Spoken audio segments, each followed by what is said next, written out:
네, 오늘 설교의 제목은 누가 용서하는가입니다. 누가 용서하는가. 오늘 본문 말씀 마태복음 6장 12절은 이제 주기도문의 한 부분이죠. 하늘에 계신 우리 아버지여 이름이 거룩히 여김을 받으시오며 나라가 임하시오며 뜻이 하늘에서 이룬 것 같이 땅에서도 이루어지이다. 오늘 우리에게 일용할 양식을 주시옵고 우리가 우리들에게 죄 지은 자를 사하여 준 것 같이 우리 죄를 사하여 주시옵고, 바로 이 부분이죠. 우리가 우리에게 죄 지은 자를 사하여 준 것 같이 우리 죄를 사하여 주시옵고. 그래서 이제 주기도문은 이제 어떤 분이 우리 성도의 또는 교회의 사명 선언문이다라고 말할 정도로 우리 신앙의 가장 핵심적인 요소를 담고 있고, 우리가 예수 믿는 성도로서 무엇을 바라고 추구하고 무엇을 위해서 살아가야 되는지를 딱 이 짧은 기도문이 얘기해 주고 있으니까, 하여튼 이 주기도문에 담긴 내용은 우리 신앙생활에서 가장 본질적이고 가장 핵심적이고 가장 중요한 내용이다, 이렇게 보면 되겠습니다. 근데 저는 이제 이 주기도문의 내용을 또 매일 우리가 같이 묵상하고 또 기도하고 하는 기도의 틀이기도 한 이 주기도문의 내용 중에서 제일 이제 신경 쓰이고 거슬리는, 마음에 거슬리는 부분이 바로 이 부분입니다. 오늘 읽은 우리 6장 12절, 우리가 우리에게 죄 지은 자를 사하여 준 것 같이 우리 죄를 사하여 주시옵고. 그러니까 주기도문이 이렇게 중요하고 우리 신앙생활의 가장 핵심을 얘기하는 거니까, 그 주기도문의 또 이 중요한 한 부분인 이 용서, 그러니까 용서에 대한 말씀이죠, 그죠? 용서 받은 것 같이 용서하게 해달라. 근데 용서는 이게 너무 중요한 거라는 거예요. 그러니까 성도의 삶의 가장 뇌관이라고, 이 복음적인 삶의 가장 뇌관이라고 얘기해도 될 만큼 너무 중요한데 너무 싫다 이거예요.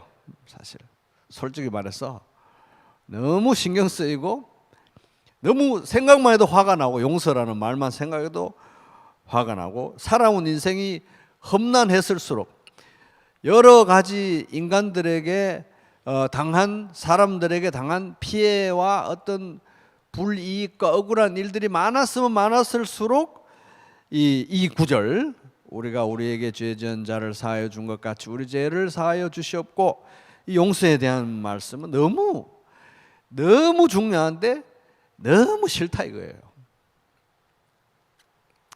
저도 사실 이게 참, 이 주기도문 기도는 너무 좋은데 딱 이 부분은 항상 좀 빨리 대충 지나가거나 뭐 이렇게 할 정도로 신경이 쓰이고 피하고 싶고 그렇습니다. 근데 떡하니 주기도문 가운데 이게 딱 한 줄이 있다는 거예요. 근데 이제 용서가 왜 이렇게 힘들기도 하고 또 싫잖아요. 용서가 이제 싫은 이유는 용서에 대한 여러 가지 선입견들이 있기 때문입니다.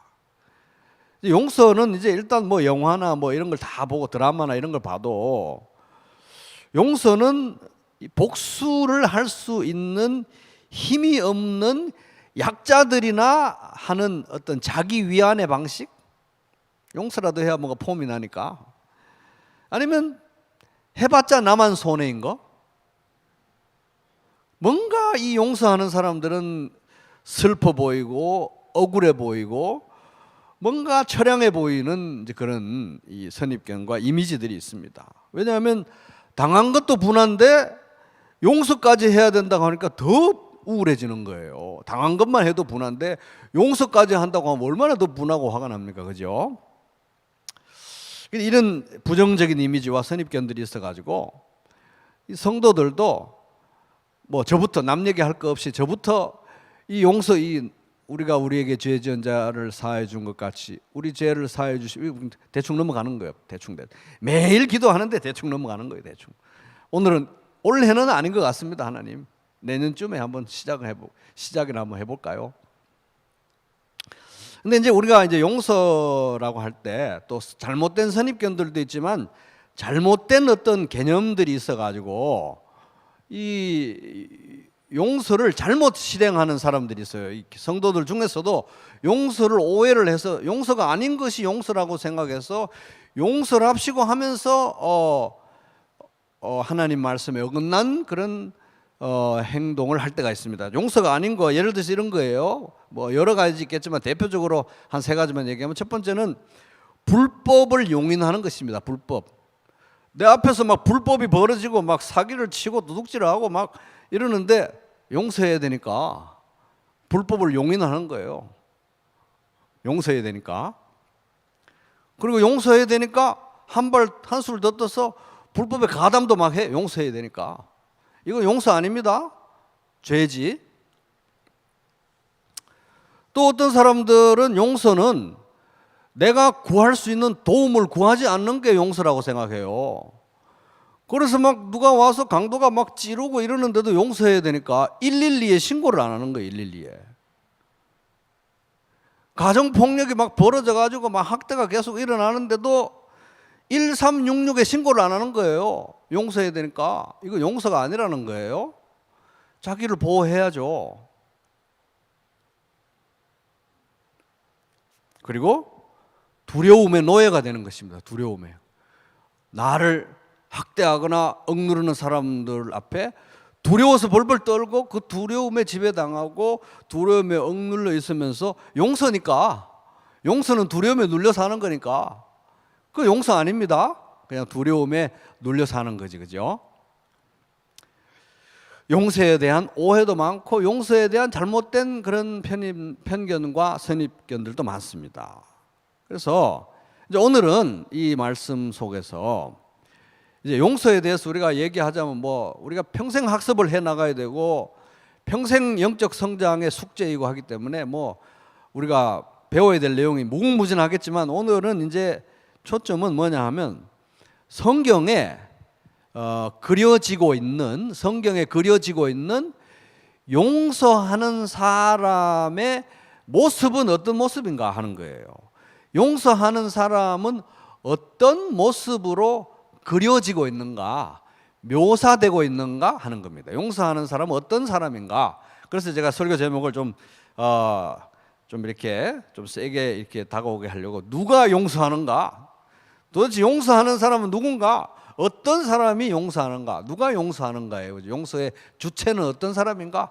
성경은 그를 어떻게 묘사하고 있는가 살펴보자는 겁니다. 자, 용서하는 사람은 어떤 사람인가? 첫째, 따라 보겠습니다. 부요한 사람. 시작.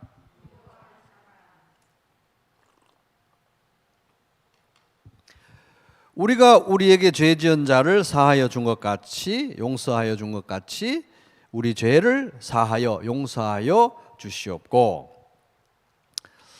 근데 여기에 이 헬라어 원문을 읽어보면 너무 여기가 쇼킹합니다. 정말 놀랍습니다. 왜냐하면 사하다, 용서하다는 걸 이제 면제하다는 뜻이 면제하다, 면제시켜준다는 단어가 써졌고요. 죄라는 단어가 없어요. 죄라는 단어는 그게 뭐냐 하면 오페일레마라는 단어가 써졌는데, 오페일레마 빚이라는 거예요. 빚, 채무. 그러니까 우리가 우리에게 빚진 사람들의 채무를 면제해 준 것 같이, 탕감해 준 것 같이 우리의 빚을, 채무를 면제하여 주시옵소서. 이 문자 그대로 읽으면 그렇게 되는 거예요. 참 신기하죠, 그죠? 그러니까 예수님은 우리에게 용서의 개념을 가르치시고 용서에 대해서 기도하라고 이렇게 기도의 틀을 주시면서 용서를 어떻게 이해하기 원하시냐? 채무관계의 관점에서 이해하기를 원하는 거예요. 그래서 용서라는 거는 빚을 탕감해 주는 거, 채무를 면제해 주는 게 용서라는 것입니다. 채무를 그냥 아무 대가 없이 면제해 주는 거, 땡 처리해 주는 거, 탕감해 주는 게 용서다. 그런 각도에서 이 죄의 빚에 대한 용서를 이제 개념을 잡고 설명을 하고 우리들에게 가르쳐 주시고 그렇게 배워 나가고 기도하라고 이렇게 아주 중요한 이런 단어를 정말 재미있고 특별한 이 단어를 사용했다는 것입니다. 용서는 그러니까 어떤 개념이다? 빚을 탕감해 준다. 채무를 면제해 준다 하는 거예요. 그래서 이제 우리의 모든 죄값을 큰 채무에 비유할 수 있는 거죠. 빚에 우리의 모든 죄값을 예수님께서 대신 치르심으로써 이제 그 보혈의 공로로 우리가 하나님의 용서를 입게 됐다 하는 거잖아요. 채무 면제, 죄의 빚에 대한 채무 면제됐다. 그러니까 채무 면제된 사람으로서 빚이 탕감된 사람으로서 다른 사람의 채무도 탕감해주라. 빚도 면제해주라. 채무도 면제해주라. 이게 이제 용서의 이제 개념인 것입니다. 그래서 꼭 기억하시기 바랍니다. 여기에 하나님이 이렇게 그림 언어를 사용했구나.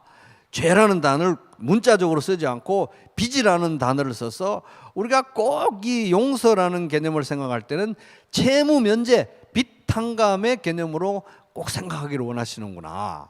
이게 성경적인 그림이라는 거예요. 용서의 그림이에요. 이걸 꼭 기억하셔야 됩니다. 그럼 매일 주기도문에 그렇게 빚이라는 단어를 이렇게 써놓은 거예요. 그러니까 이걸 꼭 매일매일 기억해라. 빚 면제구나. 빚 탕감이구나. 용서는. 이제 그래서 그럼 이제 우리가 성경적인 용서는 빚을 탕감받은 사람이 다른 사람의 빚을 탕감해 주는 게 이제 성경적으로 예수님께서 우리들에게 가르쳐 주시는 용서인데 한번 생각해 보자는 거예요. 그럼 우리는 빚이 어느 정도로 탕감되었냐는 겁니다. 빚이 어느 정도로 탕감되었냐.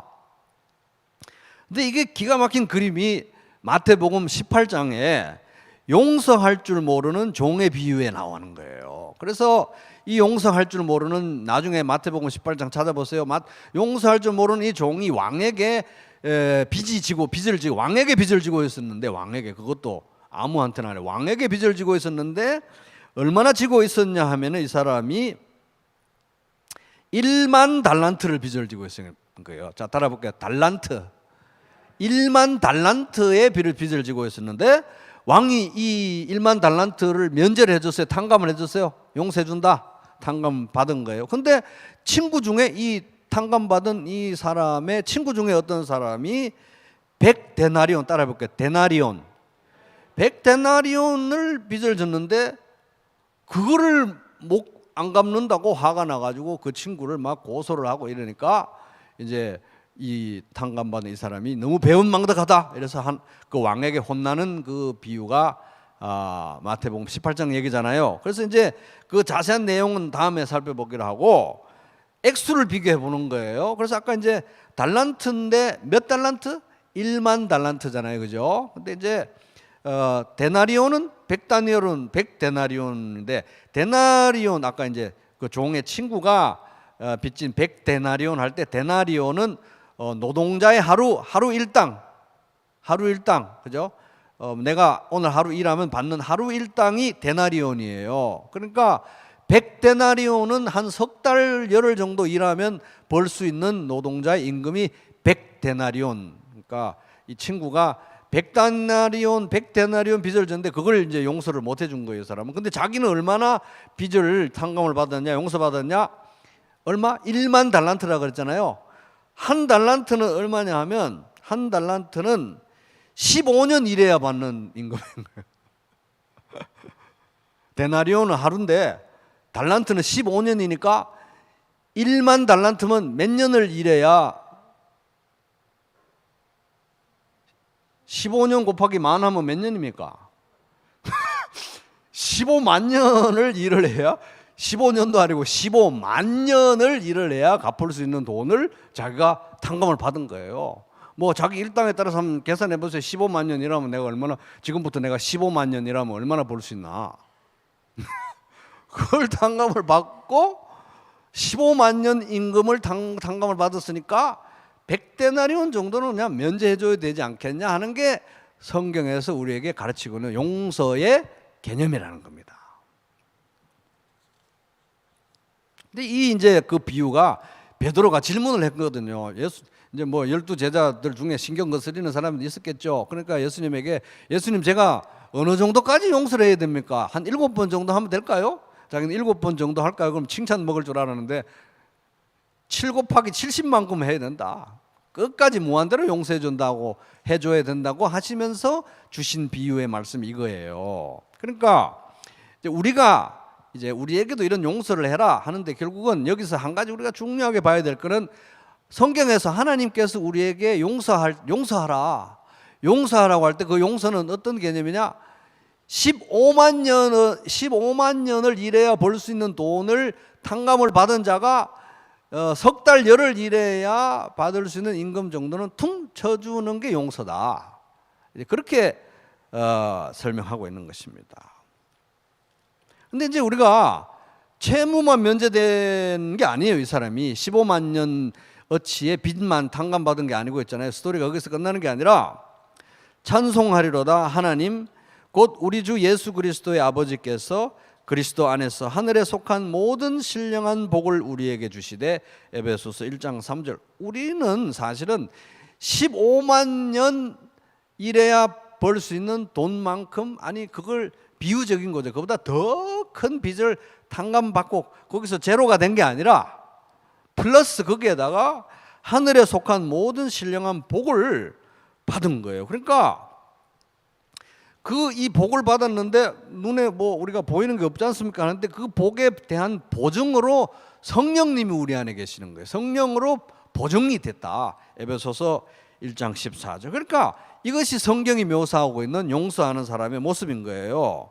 그러니까 뭐 억울한 피해를 당했는데 쫄딱 망했는데 이제까지 그래가지고 완전히 이제 쫄딱 망해서 인생이 탈탈 털렸는데 용서까지 해야 되는, 정말 자기 연민에 빠지지 않을 수 없는 그런 찌질한 사람의 모습으로 용서하는 사람을 그리고 있는 게 아니라 이런 어마어마한 빚을 탕감을 받고 거기다가 하늘에 속한 모든 신령한 복, 천국의 모든 복을 상속을, 그러니까 어마어마한 빚을 탕감받고 어마어마한 재산을, 유산을 상속받은 사람이 그냥 조금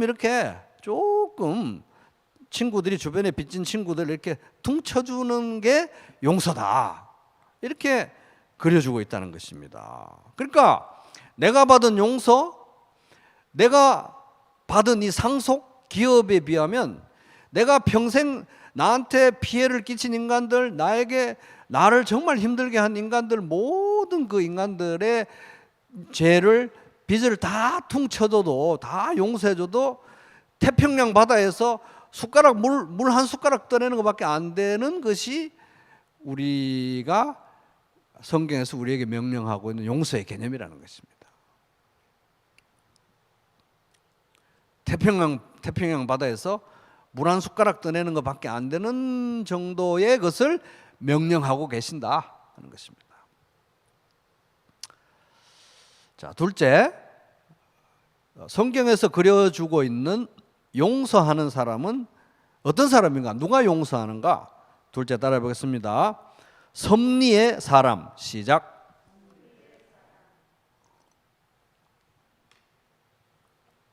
이 섭리, providence. 섭리는 뭐냐면은 쉽게 말하면 모든 일 가운데 합력해서 선을 이루시는 하나님의 통치, 이렇게 보면 됩니다. 모든 일 가운데서 우리가 보기에는 말도 안 되는 일들인데 이 모든 일들 가운데서 합력해서 선하신 하나님의 뜻을 이루어 가시는 하나님의 통치, 이게 이제 섭리라고 보면 됩니다. 섭리의 사람이라고 하면 어떤 사람이냐? 하나님의 관점에서, 섭리의 관점에서 자기 자신의 인생을 바라보는 사람이 섭리의 사람으로 보면 되겠죠, 그죠?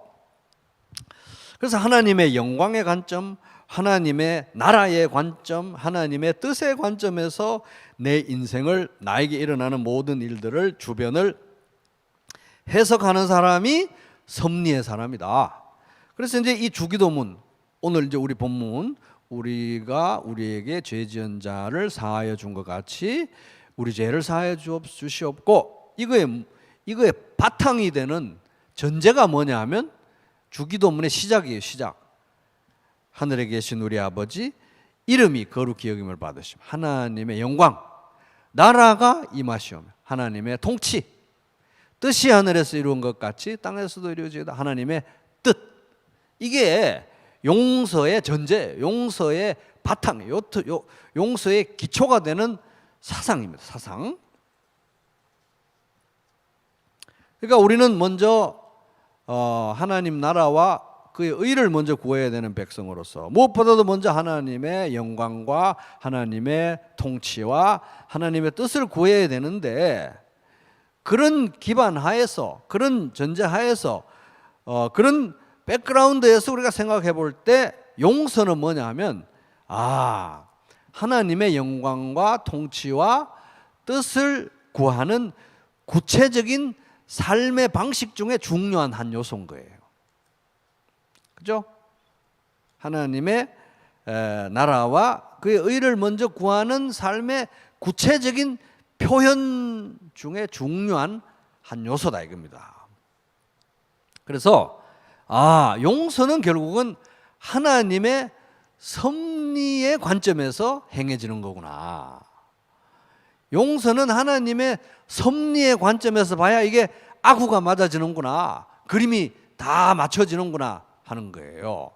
그래서 이제 우리가 최근에 읽은 창세기 매일 성경, 우리 아까 목회 칼럼에 매일 성경 우리 열심히 추석도 지났고 가을도 깊어졌으니까 매일 성경 열심히 읽자고 제가 제안 드렸죠. 그래서 매일 성경은 부평교회 성도가 적어도 하루에 요 정도는 성경을 읽어야 된다고 하는 범위인 거예요. 그러니까 이제 매일 성경 휙 던져 놓으신 분들은 추석도 지났고 가을도 왔으니까 매일 성경 꺼내 가지고 꼭 진도 맞춰서 같이 읽으시기 바랍니다.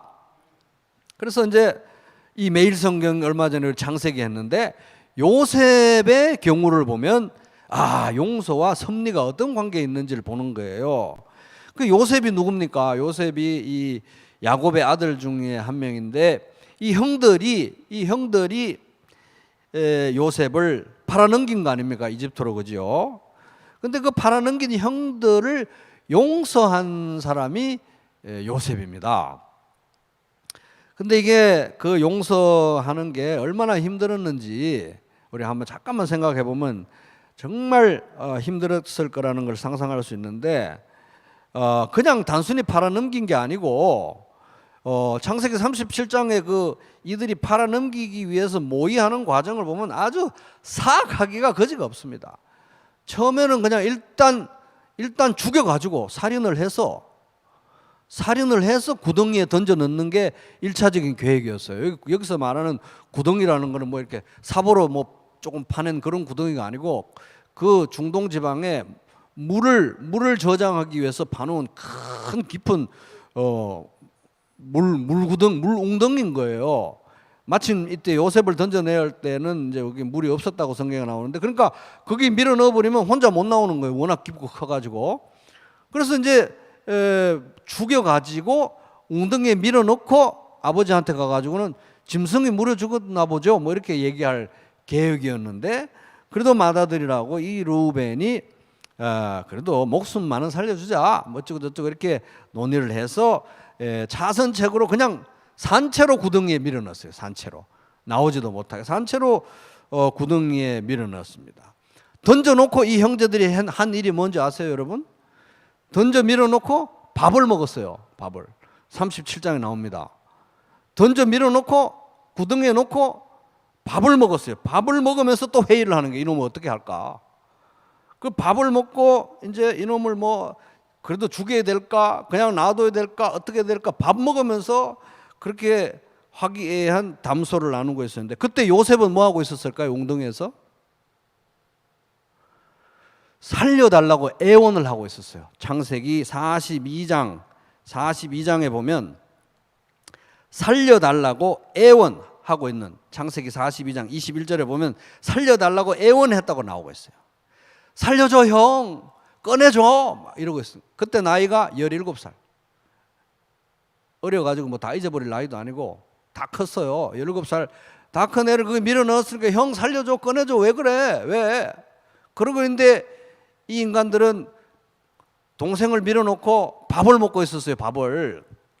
그러놓고 이놈을 어떻게 할까? 그 얘기 다 들었을 거 아닙니까? 살려줘 이러면서. 근데 뭔 좋은 해결책을 꺼낸다는 것이 유다가 제안을 해가지고 팔자. 그래서 지나가던 그 상인들 행렬에 팔아넘긴 거 아닙니까? 그죠? 그래가지고 이집트로 끌려갔어요. 그래서 17살부터 이 청춘을 그 서러운 그런 데서 고생을 하고 온갖 우여곡절 끝에 하나님이 함께 하셔서 그래도 이집트의 총리가 되었습니다. 이집트의 총리가 됐다는 건 그 당시 중동 지방의 최고 실세가 됐다는 거예요. 최고 실세. 그래서 이제 흉년이 들어가지고 형들이 양식을 구하러 왔잖아요. 그러니까 뭐 그 남루한 형들이 양식 구하러 왔는데 여기 중동 지방의 최고 실세가 뭐 딱딱딱 하면은 아주 손쉽게 그냥 다 감옥으로 넣어버리든지 뭐 누구를 사람들 풀어가지고 길에서 죽이든지 원하는 대로 다 할 수 있었어요. 원하는 대로. 실제로 보면 뭐 돌려보내는데 돈도 막 집어넣어서 돌려보내서 깜짝 놀라게 하고 뭐 또 다른 귀중한 물건도 막 넣어가지고 깜짝 놀라게 하고 막 살려주세요 뭐 이렇게 할 정도로 여러 가지 공작을 다 꾸밀 수 있는 모든 권력과 어떤 자원을 다 가지고 있어요. 언제든지 원하는 만큼 복수를 처절하게 할 수 있는 입장이었는데 요셉은 형들을 용서합니다. 용서하면서 이런 말을 했어요. 한번 들어보세요. 이리 가까이 오십시오 하고 요셉이 형제들에게 말하니 그제야 그들이 요셉 앞으로 다가왔다. 내가 형님들이 이집트로 팔아넘긴 그 아우입니다. 그러나 이제는 걱정하지 마십시오. 자책하지도 마십시오.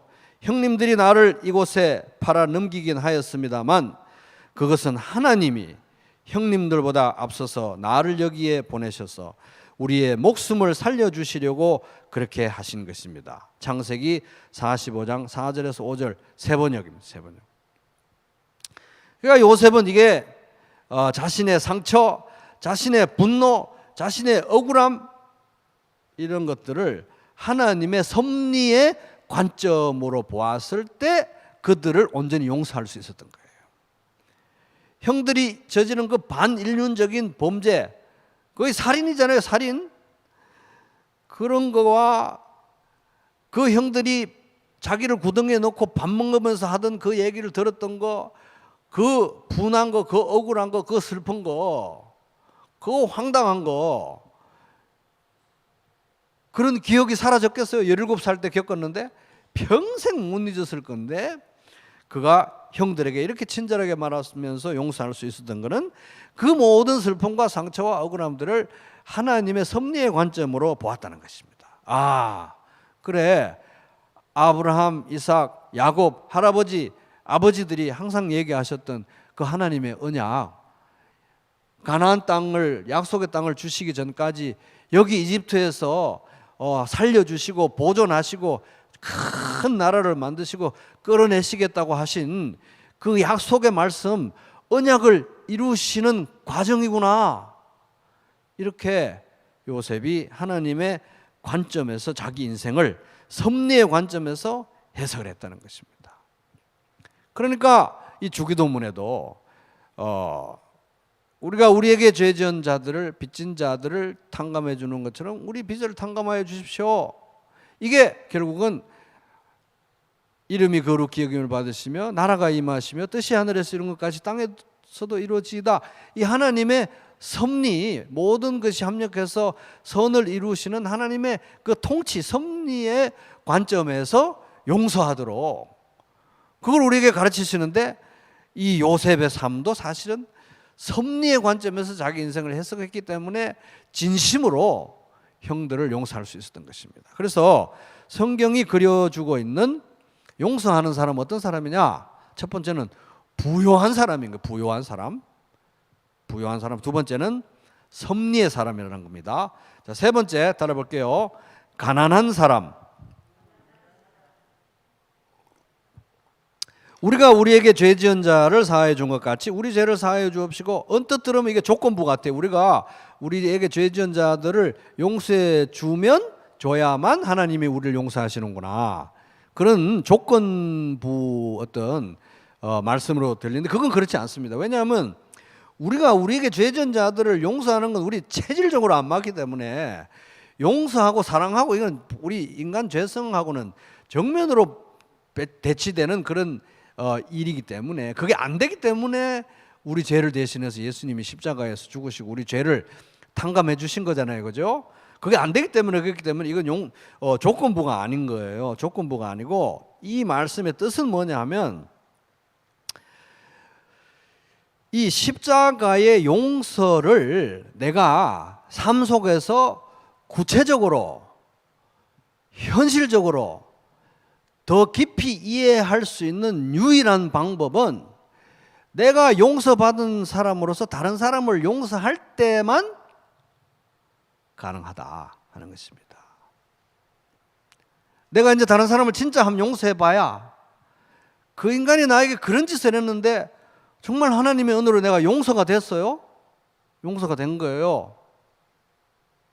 우리가 이제 아이들 어릴 때 이제 혼내고 뭐 잘못해서 혼내고 부모가 용서하잖아요. 그러면 아기가 안 껴서 헉헉헉 울고 부모는 이렇게 용서합니다. 그죠? 용서를 해보면 내가 그 죄 지은 사람, 나에게 죄 지은 사람에게 어떤 마음을 갖는지 내가 아는 거예요. 그죠? 잘못한 건 다 잊어버리고 자식이니까 또 안아주고 사랑스럽고 그렇잖아요. 그죠? 하나님이 나를 그렇게 보신다는 거예요. 그거를 내가 구체적으로 어떻게 경험하겠습니까? 타인을 용서함으로써만 가능한 거예요. 그러니까 이것은 내가 다른 사람을 용서해야 하나님의 용서를 받는다 이게 아니라 그게 아니라 십자가의 용서를 입은 사람으로서 그 십자가의 용서를 삶 속에서 구체적으로 구현하고 경험하게 해주십시오. 하나님의 용서를 더 깊이 경험하는 삶을 살게 해주십시오. 그런 취지인 거예요. 그래서 하나님은 우리가 이 세상에서 원수 갚는 일로 아니면은 용서하지 못해서 막 분한 마음을 가지고 마음을 낭비하고 인생을 낭비하고 에너지를 낭비하기 원하지 않습니다. 왜? 더 값진 일이 있으니까. 더 값진 일이 뭡니까? 하나님의 영광, 하나님의 통치, 하나님의 뜻을 구하는 거잖아요. 그죠? 그게 전제잖아요. 그죠? 문맥이잖아요. 그것이 있기 때문에 용서하지 못해서 고통받고 괴로워하고 더 화가 나고 막 이런 시간을 낭비하거나 인생을 낭비하기를 원하지 않으신다는 겁니다. 그렇지만 이제 문제는 우리가 이미 이렇게 큰 용서를 받은 온전한 신분이 있음에도 불구하고 상태가 오락가락하기 때문에 매일 우리는 사실 내가 이런 인간이었나? 나의 한계와 연약함과 악함을 보면서 그래서 예수님이 십자가에 못 박히셨구나. 예수님의 용서, 하나님의 용서를 매일 매순간 확인하고 매일 매순간 십자가로 돌아가서 매일 매순간 하나님의 은혜를 경험하면서 살지 않으면 살 수가 없는 존재라는 거예요. 우리 자신이 그렇게 연약하고 악한 존재이기 때문에 우리가 이렇게 큰 용서를 받았으면서도 현실의 삶 속에서는 매일 그 용서를 확인해야 되는 사람들이라는 거예요. 그러니까 그 확인을 하려면 어떻게 해야 되느냐? 하나님 날 용서하셨네. 저 원수는 용서하지 말아야지. 이거 안 된다는 거예요. 그죠? 하나님 날 용서하셨으니까 나도 이제 작은 것부터 용서를 연습하고 실행해 가면서 하나님의 용서를 내가 더 구체적으로, 더 현실적으로, 더 입체적으로 경험해 가야지. 이 삶의 모델을 여기서 제시하고 있다는 것입니다. 그래서 이 십자가의 용서를 더 구체적으로, 더 깊이 경험할 수 있는 유일한 방법은 내가 남을 용서해 보는 거예요. 그래야만 십자가의 용서를 내가 참되게 경험할 수 있다. 남을 용서 한 번도 안 해봤는데 나는 십자가의 용서를 너무 깊이 경험하고 있어. 거짓말이에요. 그럴 수가 없어요.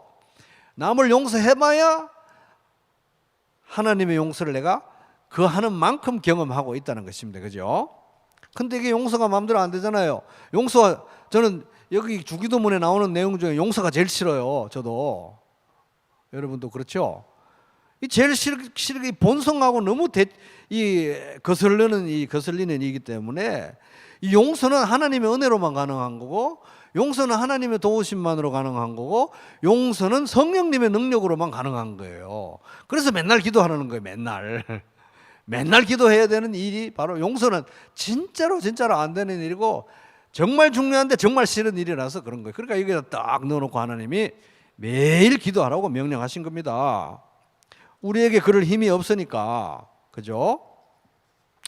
그래서 이 복음의 정신, 하나님의 은혜를 누리면서 누군가를 용서하지 못해서 끙끙 앓고 미워하고 화내고 분노하는 그런 인생으로부터의 자유는 이 기도와 하나님에 대한 의존, 하나님의 은혜, 성령님의 능력, 하나님의 도우심 말고는 가능한 방법이 없다. 하나님 외에는 이 용서의 문제에 대해서 우리가 기대고 의지하고 도움받을 데가 아무도 없다는 거예요.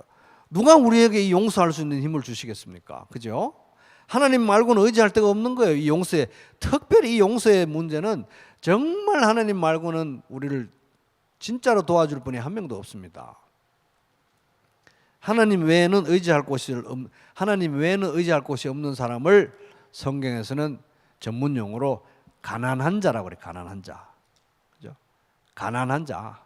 그래서 마음이 가난한 자가 복이 있는 거죠. 그래서 가난한 자.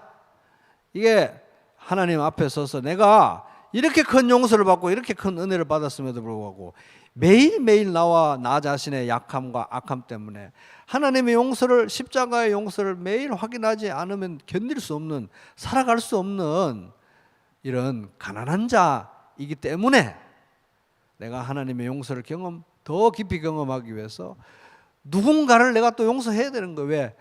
그 사람도 나같이 가난한 자이기 때문에 그렇다는 것입니다. 이게 다 연결이 되어 있다는 거예요. 그죠? 그래서 이 성경에서 그려주고 있는 용서하는 사람은 굉장히 부유한 사람이에요. 큰 빚을 탕감받았는데 큰 유산을 상속받았잖아요.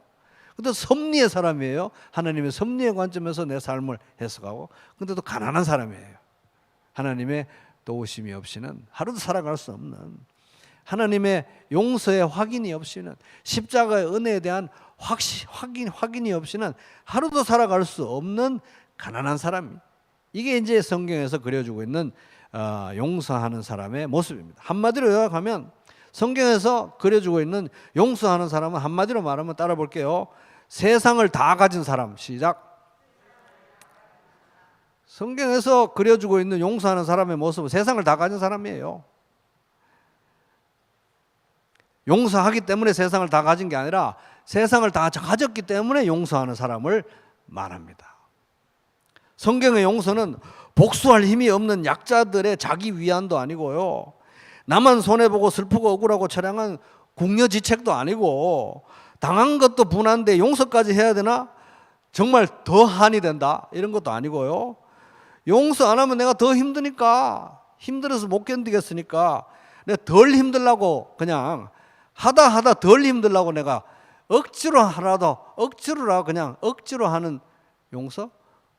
그런 게 성경에서 이야기하고 있는 용서가 아닙니다.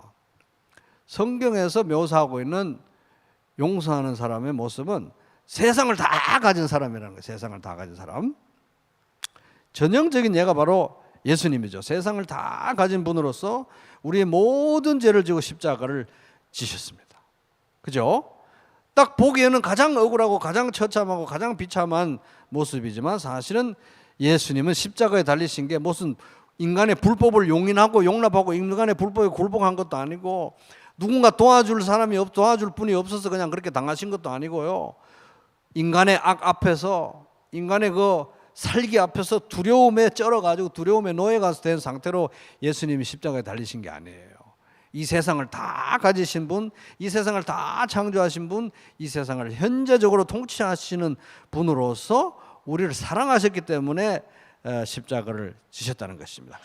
그 하나님이, 그 예수님이, 성자 하나님이, 그 예수님이 내 안에 계시고 내가 그 예수님 안에 계시고 그 예수님이 나의 목자고 나의 왕이고 나를 지금도 매일매일 함께 하시면서 이끌고 계시니까, 그러니까 내가 이 세상을 다 가진 사람이 아니면 누구냐는 거예요 도대체. 그죠?